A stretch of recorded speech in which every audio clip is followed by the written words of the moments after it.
नमस्कार, मैं हूं कुमार अभिषेक और कुमार अभिषेक की खबर में आपका एक बार फिर से स्वागत है। जैसा कि आप सभी को मालूम है कि आज चुनाव आयोग महाराष्ट्र और झारखंड के चुनावों के तारीखों का ऐलान करने वाला था। 3:30 बजे चुनाव आयोग की प्रेस कॉन्फ्रेंस हुई दिल्ली के विज्ञान भवन में और ये फैसला लिया गया चुनाव आयोग की तरफ से कि महाराष्ट्र में 20 नवंबर को वोटिंग होगी, सिर्फ एक फेज में, और वो वोटिंग होगी और 288 की 288 सीटों पर वोटिंग करने की घोषणा चुनाव आयोग ने की है। इसके साथ ही झारखंड में विधानसभा के चुनाव है जहां 81 टोटल सीटें हैं, तो वहां 2 फेज में इलेक्शन होगा। हालांकि पिछले बार 5 फेज में इलेक्शन हुआ था क्योंकि नक्सल से बहुत प्रभावित राज्य है झारखंड, लेकिन नक्सल को काफी हद तक काबू पाया जा चुका है। जो भारतीय सुरक्षा एजेंसियां हैं और जो झारखंड की पुलिस है और भी जो हमारे अर्धसैनिक बल, उन्होंने नक्सलवाद पे झारखंड में काफी हद तक काबू पा लिया है। तो इस बार झारखंड में सिर्फ 2 फेज में चुनाव होंगे। पहले फेज में 43 सीटों पर मतदान होगा, तो वही दूसरे फेज में 38 सीटों पर मतदान होगा। अगर हम महाराष्ट्र की बात करें तो महाराष्ट्र की एक नांदेड़ लोकसभा सीट है जिस पर उपचुनाव 13 नवंबर को कराने की घोषणा चुनाव आयोग ने की। इसके साथ ही राहुल गांधी की जीती हुई सीट जो वायनाड है केरल में, उस सीट पर भी जो है चुनाव की घोषणा चुनाव आयोग ने कराने की है 13 नवंबर को ही, क्योंकि वहां से राहुल गांधी ने इस्तीफा दे दिया था और रायबरेली की सीट को बरकरार रखा था। इसके अलावा महाराष्ट्र की राजनीति तो आपको मालूम है कि काफी दिलचस्प है।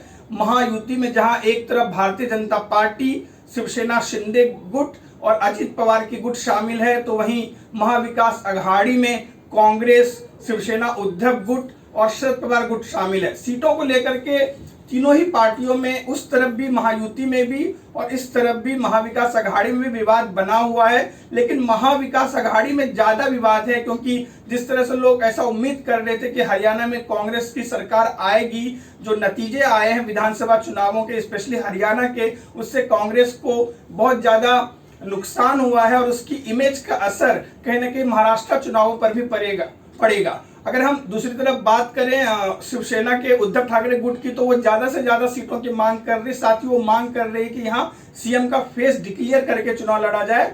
हालांकि अंदर की बात यह कि उद्धव ठाकरे खुद चाहते हैं कि उनका फेस सामने लाया जाए। संजय राउत ने कई बार ये क्लियर भी किया है।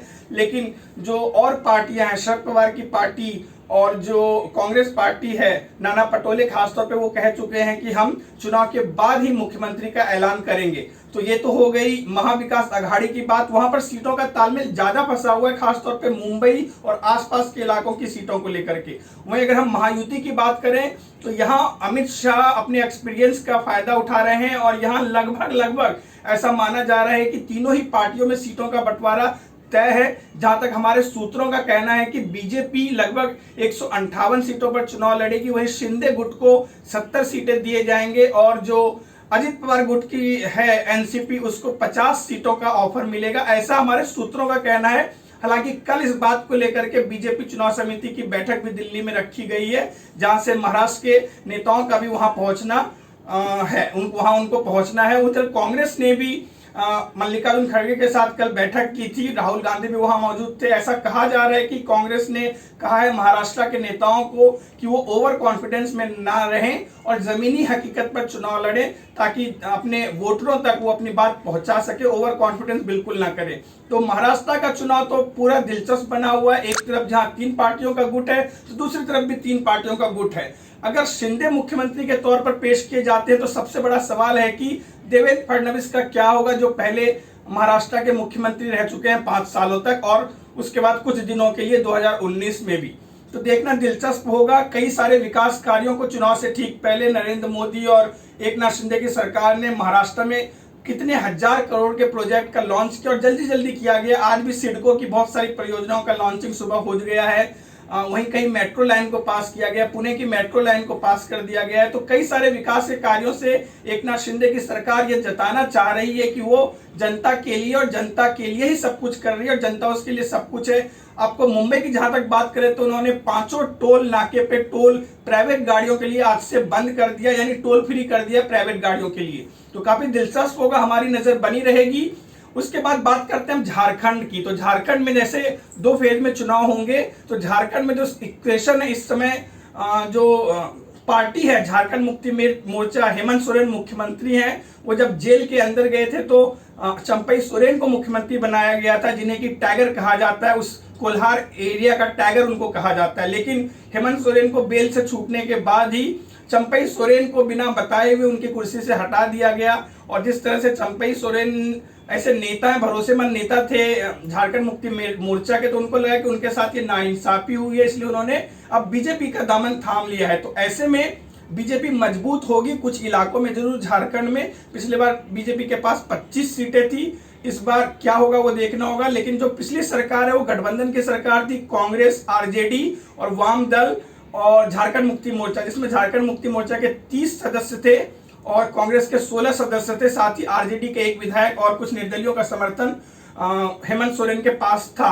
तो जहां तक सीटों की बात करें स्पेशली झारखंड में, तो क्लियरली जंग जो होगी भाजपा के बीच होगी और जो दूसरे दल हैं, तीनों दल आरजेडी, झारखंड मुक्ति मोर्चा और कांग्रेस और शायद वाम दलों को भी कुछ सीटें दी जाए। तो यहाँ जो आजसू के साथ भाजपा का समझौता है, तो कुछ सीटें भाजपा आजसू को दे सकती है, ऐसी संभावना जताई जा रही है। तो ये सारे बातों को लेकर के कल दिल्ली में बीजेपी चुनाव समिति की बैठक है और देखना दिलचस्प होगा कि सीट के बंटवारे को लेकर के, कैंडिडेट्स को लेकर के क्या प्लानिंग करती है। एक तरफ कांग्रेस तो दूसरी तरफ बीजेपी भी अपनी पार्टी की बैठक बुला रही है कल इस बात को लेकर। इसके साथ ही 47 विधानसभा सीटों पर उपचुनाव की भी घोषणा कर दी गई है, जिसमें कि केदारनाथ की 1 सीट भी शामिल है। वहीं पश्चिम बंगाल की 6 सीटें हैं, बिहार की 4 सीटें हैं और सबसे ज्यादा 9 सीटें महाराष्ट्र, 9 सीटें उत्तर प्रदेश से हैं।